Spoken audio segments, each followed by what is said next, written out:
Okay, today we're going to talk about traveling to Sierra Leone, which is a country in West Africa, and what you need to do to go there and all that. I like to use the CIA World Fact Book to give me some, basically overall information about where I'm going and things like that. So here is the continent of Africa, and here is Sierra Leone right here in the Horn of West Africa. And here I'll show you on Google Map. Here it is right here with Liberia to the southeast and the country of Guinea that's surrounded to the north and northwest on the Pacific Ocean. It's a country about 7 million people that's about the size of South Carolina in the United States. Its capital is Freetown, which is in what's called the Western District. And most of the 7 million people, I would say probably 3 to 4 million people live in the greater Freetown area.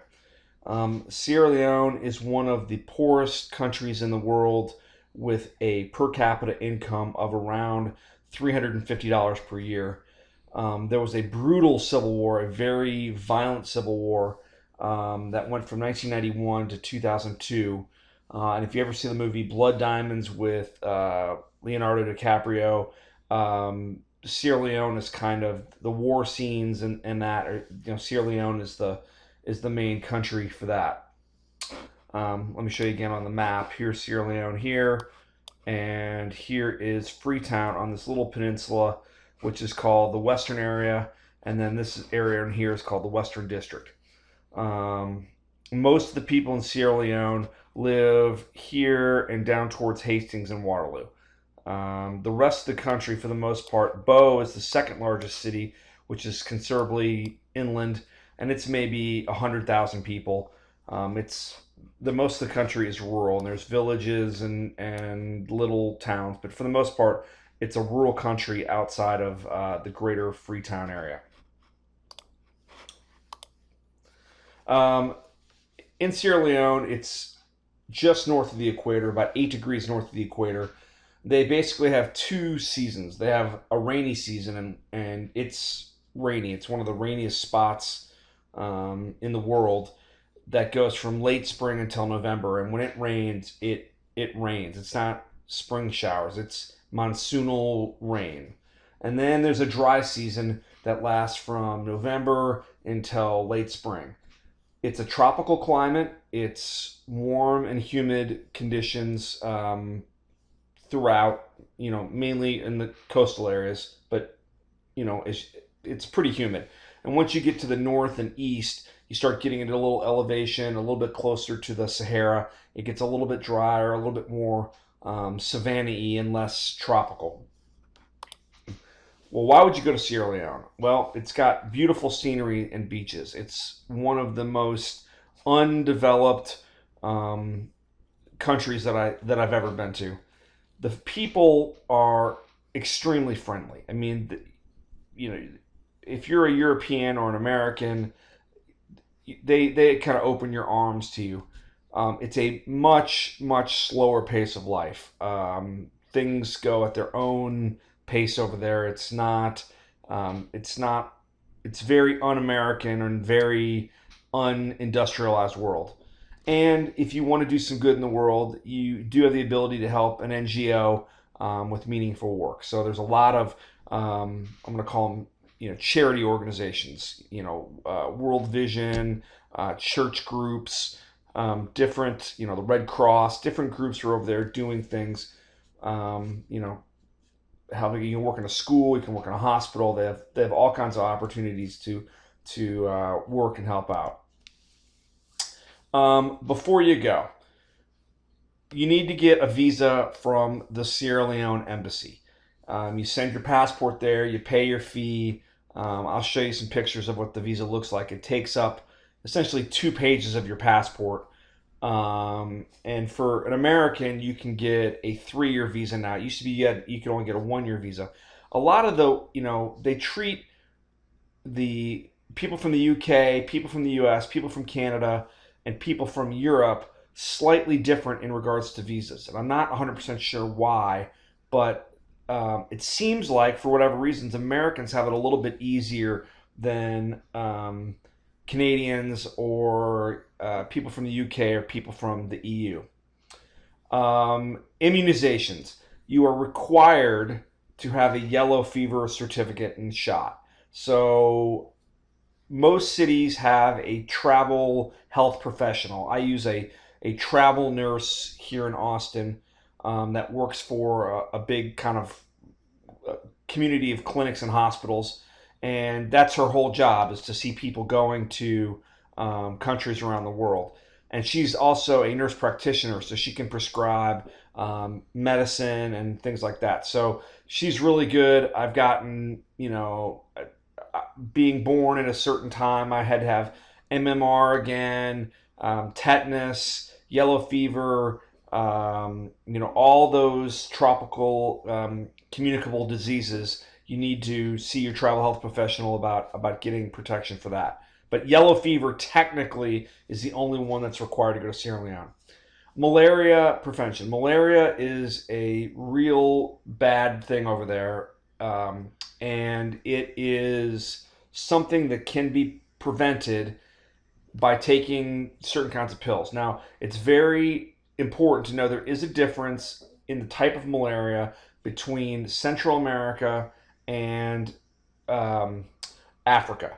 A guy that I went to Sierra Leone with a few years ago went to his doctor, a regular general practice doctor, not a travel doctor, and got a prescription for malaria prevention. But it was a Central American one. He got to Africa, he got malaria, and he almost died. He had to have an experimental treatment at a hospital to get over malaria, but he almost died from it. It is an important thing. You also might want to invest in a mosquito net. That's probably the biggest bang for the buck. I got a mosquito net for $10 on Amazon. I take it everywhere I go. I spray a chemical called, it's not really a chemical, it's a natural thing called Promethean that I spray on my clothes and on my malaria net. That's kind of a natural mosquito repellent. And then I get a prescription of Cipro for just in case of stomach issues. Healthcare in Sierra Leone is almost non-existent in a Western sense, and getting any kind of medicine is even in an emergency, it's difficult. So I bring an antibiotic Cipro with me in case I get a stomach condition, and I personally take pretty good care of myself when I'm over there. But I know people that have gotten it, and it's definitely worth having. Getting there, it's not easy. After malaria or after Ebola hit Sierra Leone a couple years ago, British Airways stopped flying to Sierra Leone. So there are a few airlines. One of them is Brussels Airlines, which is part of the Star Alliance, that flies from Belgium to Sierra Leone a few times a week to Freetown. There are flights to other West African nations, like you can fly to um, uh, Nigeria, and you can fly to Monrovia in Liberia, and you can fly to a few other West African nations, but there's not that many flights. And then the airport you land in, there's only one international airport in Sierra Leone. It's called Lungi International. It was a former British Air Force base. And then getting to Freetown. So let me show you on a map real quick what I'm talking about. So here's Freetown, the capital, but the airport is way over here on the north side of this bay here, which is the Queen Elizabeth Bay, which is one of the largest natural harbors in the world. And you'll see lots of boats that are going from Asia to Europe that come in here and harbor for a few days to kind of rest. Here's Lungi International Airport right here, and by traditional standards, it's not a traditional international airport. Um, it's very, I'm going to say, primitive in terms of its customer service things. and I'll go through this a little bit more. But then you take um, the best way to get over to Freetown is to get a ride, and that itself is interesting, down this airport ferry road, which is about a 20 to 30-minute ride down to the tip down here, and then there are ferry boats that you can get, that go over to Freetown. Now there are two places to go on the ferry boat. There's two different types. One of them is to Kissy, which is the eastern part, and the other one is to the central area, here in the middle of downtown Freetown. Be careful, because if you go to the wrong one, even though this distance between here and here is short in term, it's maybe only 3 or 4 miles, or 6 or 7 kilometers. It might take an hour and a half in a vehicle to go between here and here because of the traffic. So plan appropriately. Electronics. Electricity from a power grid is sporadic. There are really no fossil fuel plants on the grid. Everything comes from hydro. So, and this is in Freetown. There's really no grid outside of Freetown. If it doesn't rain, there's no electricity on the grid. So most places that need to have electricity, so businesses, the government, other people, use generators, gasoline generators or diesel generators. So you'll see these buildings in downtown Freetown that have those giant Caterpillar diesel generators that basically power the whole building on diesel fuel. Sierra Leone, being a former British colony, uses 224 volt UK plugs, the big 3-prong ones. You can find an adapter over there, because Sierra Leone gets a lot of stuff from China, from Europe, from the United States. There's lots of places that you can buy adapters. For a third world country or a developing nation, the cell phone coverage is extremely good. However, you need to bring an unlocked GSM phone, something cheap. Don't get something fancy. Do not bring the latest iPhone 7 over there, because the people will notice you and you will stick out. Most of the people over there have cheap Chinese older Androids like ZTE, and there's a whole developing nation cell phone market. So when you whip out a Samsung Galaxy S8 or something like that, you're going to stick out. You can buy a prepaid SIM card over there pretty easily. So I use Airtel is the one that I like. There's a few other companies that you can buy SIM cards. Like I usually buy one from a kid. That they're like brokers.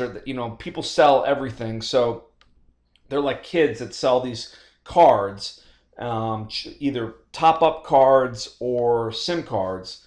So I buy a SIM card and just put a value on it, like $20, and that usually will go. And then if I need to recharge, I just go and find somebody that sells top-ups. They call them top-ups, and then I just buy a top-up card and then just do it in there. It's all prepaid. There's no postpaid stuff.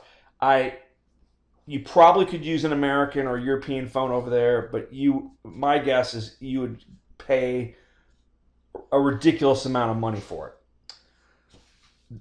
Up until a couple years ago, internet was satellite based, and they only have one transatlantic fiber optic cable, and internet is brutally slow. It's all satellite based, tons of lag.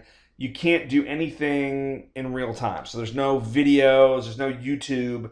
It's all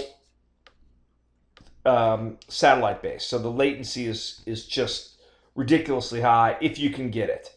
So I always like to use background services like email or text. So basically, if you send an email like through Gmail or whatever, even though you are using your cell phone, and actually cell phone is better than using a computer, and you hit send, even if it doesn't go, it will just queue up and run in the background service. So that's actually a really effective way to communicate, is using a background service like email, even though that sounds kind of contradictory. Money. Cash is king.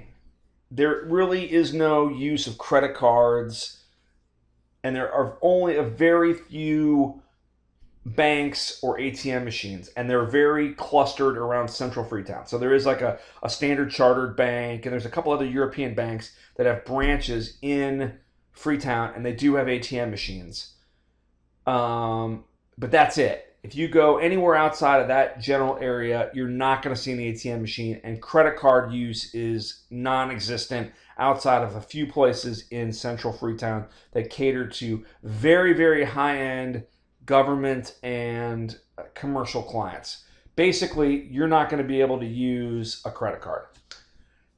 If you take cash, which obviously you're going to have to do, only take $100, the new $100 US bills. They will not take, everything is kind of, I'm going to call it black market. There's no real official currency exchanges. People want to exchange Sierra Leone money for hard American currency. So $100 US bills are king. Now, let me show you what the exchange rate is, and this is where it gets tricky. The largest bill in Sierra Leone is a 10,000 bill. So $1 US right now, and this is on March 10th, 2017, is worth 7,450 Sierra Leone leones.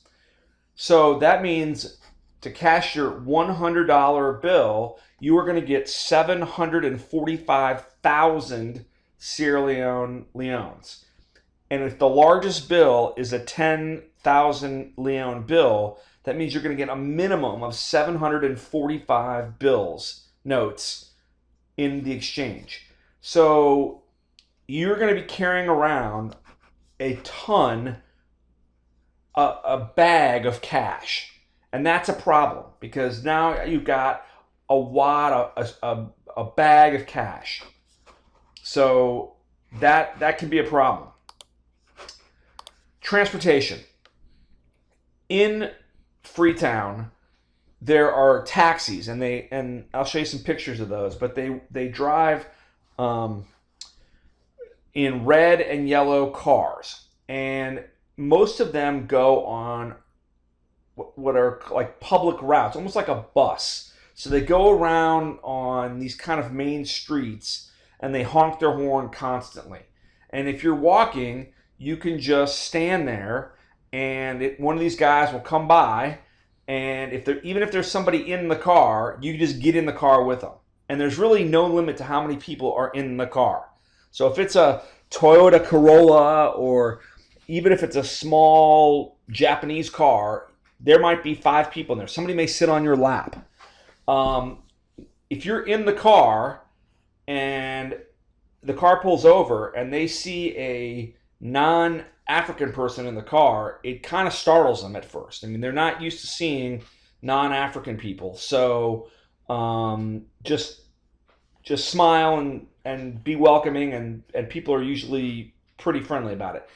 That usually costs about 1,000 or 2,000 leons, so maybe 30, 40 cents to go on this route.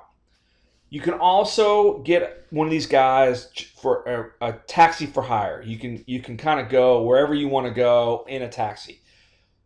They don't want to do it, so you got to make it worth their while. So if I want to take the taxi around, and let's say I need to go someplace that might be 5 miles, I may have to pay 20,000 leons, which is like $3, or maybe a little bit more. They really don't want to go for hire unless you make it worth their while. The fastest way to get around the greater Freetown area is on a motorcycle taxi. So there are these guys that ride these motorcycles that they're licensed, that you basically pay to ride on the back of a motorcycle. They give you a helmet. You have to wear a helmet by law, and they just go in and out of the cars. The traffic is almost around Freetown is there's no traffic laws, so traffic is just a giant gridlock, and the motorcycles swarm like ants or bees through. So if you need to get somewhere relatively quickly and you're brave, you can ride on the back of a motorcycle, which I like to do. I think it's kind of wild, but that's just me. Some people that I go to Sierra Leone with will not get on a motorcycle. Under any circumstances, do not drive yourself in Sierra Leone. If you have to get somewhere that a taxi will not take you or wherever, hire a driver and a car if you have to do it. But do not get behind the wheel of a vehicle. It's dangerous, especially if you leave the greater Freetown area. There are checkpoints and military, and some of them are real and some of them are fake, and a lot of them just want shakedowns of money. Go with the local, get somebody reputable. Do not drive yourself around Sierra Leone. It's just not worth it. Safety. Violent crime is pretty rare. The Civil War pretty much knocked all the violent crime out of Sierra Leone. Theft and pickpocketing is extremely common. If it's not locked down, it's probably walking away. So even in your room, even wherever you're staying, if you want something, if you have something valuable, you either take it with you or you lock it to the point to where it cannot be removed, period. Like even if you use like a bicycle lock, make sure it's something that a hacksaw or something that's pretty easy can't get through. A lot of people, even the locals, use these giant padlocks with chains, big chains. If it's not locked down, it's probably walking away. And use your common sense, especially for non-African women. It's a male-dominated society, like a lot of Africa is, and women need to be very careful about where they are, what time of day they are, and who they're with and where they're going. It's not dangerous per se. I'm just seeing it in action. It's just use common sense, especially at night. In Sierra Leone, the official language is English. So, as a former colony of Great Britain, the official language is English, and it is the written language of Sierra Leone. So all of the written communication is done in English. The unofficial language, now there's lots of languages out in the country, tribal languages, other local languages, but kind of the unofficial language that everybody speaks, the lingua franca, is Creole. And Creole is kind of a hybrid English. If you're from North America and you hear people from the Caribbean, like Jamaica, it's kind of got some of that Caribbean Creole elements to it. The cadence is very English-like, but it's not English, and the people there speak it to each other. So one of the things that's kind of interesting is that most people understand you and can limitedly speak back to you, but they speak Creole back and forth to themselves. So it can be kind of nerve-wracking sometimes when the locals have sidebar conversations in front of you, knowing that you can't understand what they're saying. The good thing is to get somebody, especially if you're around the Freetown area. I like to hire. I have a posse. I want to call it a posse. I have a group of guys that kind of like to go around with me and do things. So not, and I pay them. And when I'm there to do some things, work at a hospital or do some projects, these guys kind of go around with me and they help me out, and they speak English and Creole. So it's kind of nice to have, I'm going to call it a translator that goes with you. Most people, or a lot of people, are functionally illiterate. So, even though education is technically mandatory, a lot of adults really didn't go to school past maybe a few grades. So things that are written, contracts, business stuff, you really got to make sure that people are understanding and you understand what you're actually doing to. So if you ask for a receipt, just make sure that that when you do things that are written based, that you understand what you're dealing with. Food and drink. Do not, if you're a European or Western person, do not drink the tap water. If you're taking a shower, if you're brushing your teeth, do not do that. You will get sick. Use, if you have to drink the tap water, use military grade purification tablets or something like that. You can buy bottled water pretty easily. You can buy Coke, you can buy beer pretty easily around town. They sell that stuff everywhere.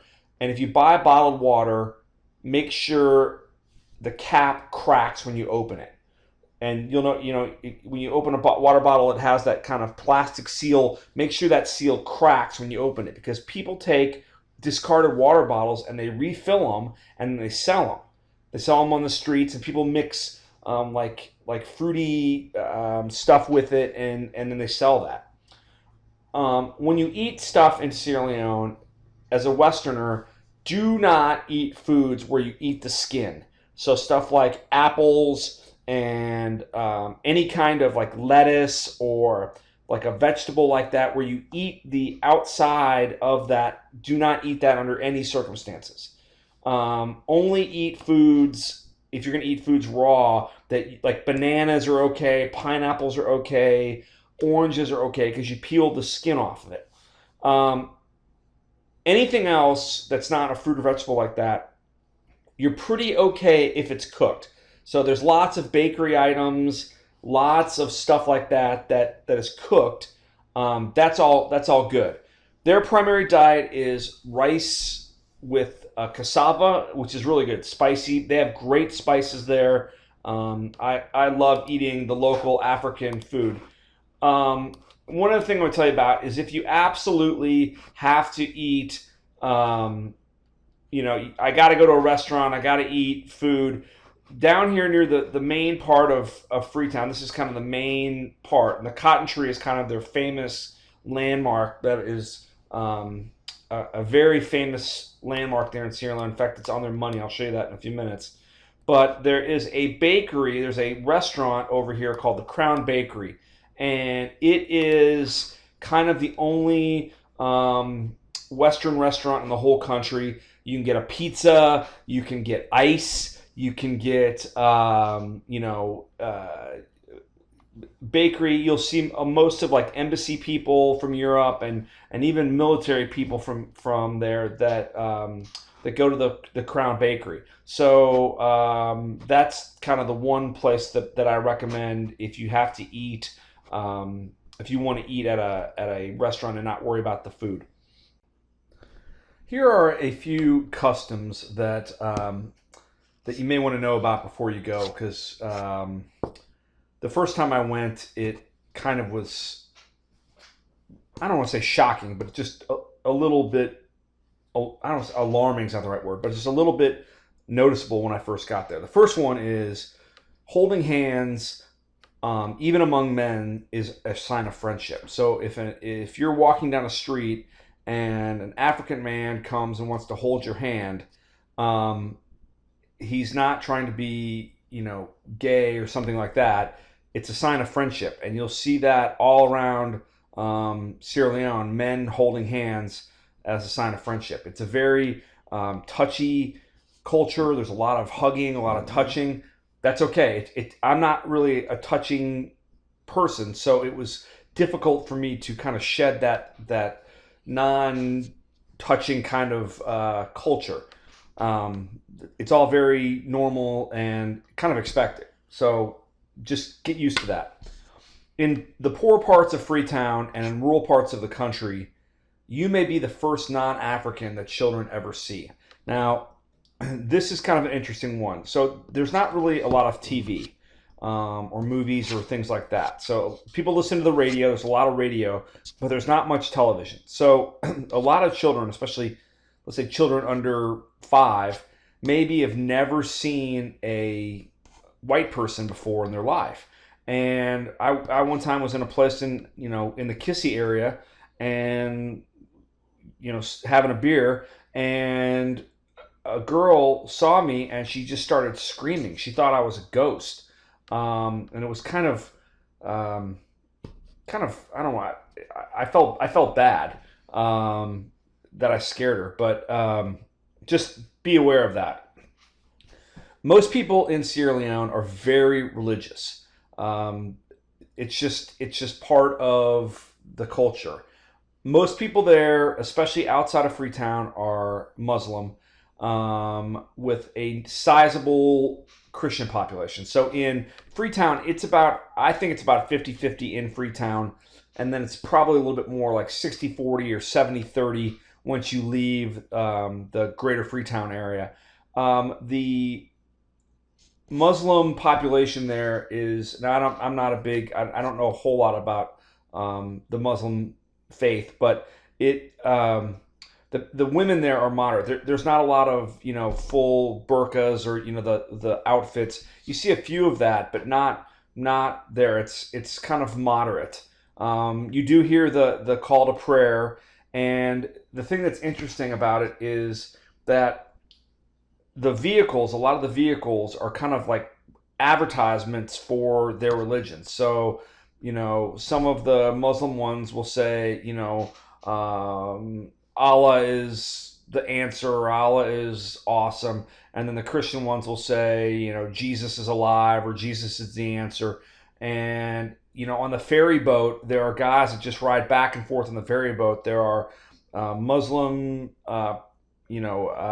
preachers and Christian preachers, and they kind of compete with each other to try to convert people on the ferry boat. So I'm just giving you a heads up that Sierra Leone people are very religious, but in a very positive way. It's not negative, and the Constitution guarantees a freedom of religion. There's no violence between the people of different religions, and they live harmoniously together. It's actually kind of neat to see. If you're going to buy something, we talked about the money. If you're going to negotiate a large purchase, do so in dollars or British pounds or euros. Even though technically there's a law that all the transactions are supposed to be done in leones, as you saw with the 7,000 leones to $1. If you're buying something, and I've had to buy something that's cost $1,000 before, I mean, you're in the millions of leones. You would have literally suitcases full of cash. Because remember, I told you earlier that there's really no credit cards or banks or anything like that. It's all done in cash. So you want to negotiate with people in dollars for any purchase, probably more than $100 or so. At the airport,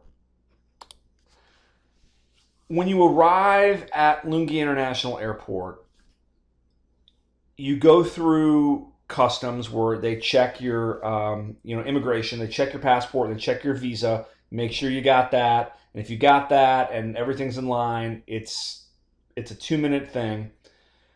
There's no gates at the airport, so they park the planes out on the tarmac, and then they have buses that drive you into the hall. So if you're flying economy class and you're in the back of the plane, you may have to wait 2-3 buses before you get on your bus to go to the hall. I actually recommend kind of being near the back to kind of let local people and stuff kind of clear out of the hall. It's once you go through immigrations, and then there are these guys in lab coats. I don't know 100% why they're in lab coats. but they check your passport to see if you have that yellow fever certificate, like I was explaining earlier. Um, Once you get into the baggage claim area, it is extremely chaotic. There are family members and taxi drivers and hanger-oners and all kinds of people in the arrival hall, and it is extremely chaotic. That's why if you let some of the people that get off the plane clear out first, you may kind of bypass that. You'll get many offers, I'm going to say offers, to help you carry your luggage, help you with your gear. Even the police and the military who are at the hospital or at the airport are asking you. I mean, you'll see a military guy, ask you if he can help you with your gear. Now, in the United States, if a soldier said, "Hey, can I help you with your luggage?" you would say, "Yeah, sure," or you'd be honored to do that. Well, they want tip money. They want you to pay them for this, and that's just part of what they do there. I mean, that's just part of, they see Europeans and Americans with, more money in their pocket than they'll make in a year. And, it's just, if they can get $5 or $10 out of a tourist or a visitor, that's a lot of money. That's a week's worth of wages to these people. Don't feel obligated to do this. Just be polite and say, no, thank you. I just have a plan and just say, no, thank you. I got it. And I'm polite. I'm not confrontational. And I just walk past them. They're okay with that. Just be polite about it. As you see, I'll show you. I have money, and I bring home Leones with me every time I come home. And partly is because I don't have to exchange money at the airport. They usually have one or two windows at the airport, and the line's long, and they don't give you a very good rate, as most places in the airport do. And it's kind of a pain. But you may have to do it because remember, you have to go down to the ferry boat and you have to do all that. So if you bring money home with you. Bring 100,000 Leones with you or 200,000 Leones with you, so that the next time you go, if you go another time, you can wait until you get into Freetown to exchange money, where you'll get a much, much, much more favorable exchange rate. If you can, try to obtain transportation to Freetown before you go. So I go with a group of people affiliated with a church. And the church in Freetown has a van and a driver for that van, and we let the church know that we're coming, and they send the guy with the van to meet us at the airport and help us get over there with all of our gear. I highly recommend finding something like that. Don't just get there and try to wing it and find a cab, because remember, everybody's coming up to you and asking you if you want something, if you want a ride, if you want this or that. You don't know, like, who do I trust, who do I not trust. It's very, very difficult. Just be diligent, and if you can, try to obtain something do your homework ahead of time and try to set up something in advance before you go. Upon your return, this is something that you kind of learn. Remember, there's really no internet per se, and it's not like here where you check in on your phone and all that. You must contact the airline's office in Freetown to confirm your tickets 24 hours in advance. So each airline has an office in downtown Freetown, and you must either go there or call them 24 hours in advance and let them know you're going to be on that plane. It's very important to do it. I've heard of stories where people's reservations, even though they got tickets, even though they flew there, have had their tickets canceled because they didn't go there 24 hours in advance to confirm their reservation. They don't really tell you this, but you need to do it. So British Airways used to have an office. They may still, but Brussels Airlines has an office. All the airlines that fly to Sierra Leone have an office in downtown Freetown that you need to go to during the day, to 24 to 48 hours in advance, and say, I'm going to be on this flight on Thursday. Okay. When you are leaving Sierra Leone, be very careful who you're telling when you're leaving and when you're leaving. So, and the reason for this is some people feel that before you leave is a good time to ask you for money. And they make a big scene about you leaving. And they drag it on, they drag it on, they drag it on about you going. And sometimes it's sincere about, they really are upset that you're leaving. But, sometimes it's, can I have some money? So be careful about who you tell when you're leaving. Because if you say, well, look, I got to go to the airport at 9 o'clock tomorrow morning, and you're staying someplace, there may be people waiting for you to leave. So really be careful about who you tell when you're leaving. So with that being said, go to the airport at least 4 to 5 hours in advance, sometimes 8 hours in advance. One year I went to Sierra Leone, and the plane it left to go to London, and it left at midnight. The plane left at 11:55 p.m. It's basically due south of London, and it's a 6-hour flight to London. So it arrived at London at 6 o'clock in the morning. We went to go to the airport at 8 o'clock in the morning. So you're like, oh my gosh, that's 14 hours before the flight leaves. So what did we do for 14 hours? Well, we took the ferry boat across. We went over by Lungi, and there is a couple of, they're not on this map, but there's a couple of I'm going to call them Western or traveler hotels over on the Lungi side of the airport. And a lot of them have day passes that you can, I'm going to see if I can actually see it on Google Earth. One of them in particular has a swimming pool, and I think it's this actually right here.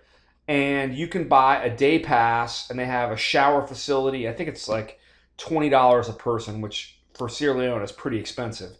But you can get a day pass, and you can go in the pool. You can eat lunch. It's catered to Western and miners and people that come from Australia and China. And you can swim and change clothes and all that and spend the day there before you go over to the airport. At the airport, a lot of times, it doesn't make sense for Brussels Airlines or British Airways to staff people there full times. So the flight attendants from the flight coming in will spend the night one night, and then they'll work the computers and the check-in desk the next day, and then get on the plane and work the flight as the flight attendants. So it's good to get there early. The actual, on the departure side of Lungi International, is actually okay. They've got a duty-free store, and they've got a restaurant, and if you're flying business class or you're diplomat, they actually have a very nice lounge for that. The airport there isn't bad, and there's a lot of people that are flying back to Europe on these flights that have done this before. They bring games and cards, and there's usually a lot of conversation in the airport about it. As you can see, there are no gates, so the planes come in and they park out here on the tarmac before they go. Here's the buses and things like that. So you can see what Lungi International Airport looks like. So there's Lungi International in a nutshell. This is a typical hillside in Freetown. Notice the green and the beauty, and notice the houses. Here is one of the beautiful beaches that is undeveloped and really to yourself when you go to Sierra Leone. This next beach is one that caters to more of the embassy crowd and the Westerners. They have a restaurant and bar service. This is the countryside out on the way towards Bow, as it starts getting more savanna-y, and starts getting a little bit more hilly as you start moving away from the coastal region. This is the bed that I stay in. Notice that there's a malaria net and it's hot and there's no air conditioning or anything like that. This is a typical street scene. Notice that there's a Coca-Cola vendor right there and a taxi just running around. And I'm gonna leave you now with the streets of Sierra Leone on a motorcycle.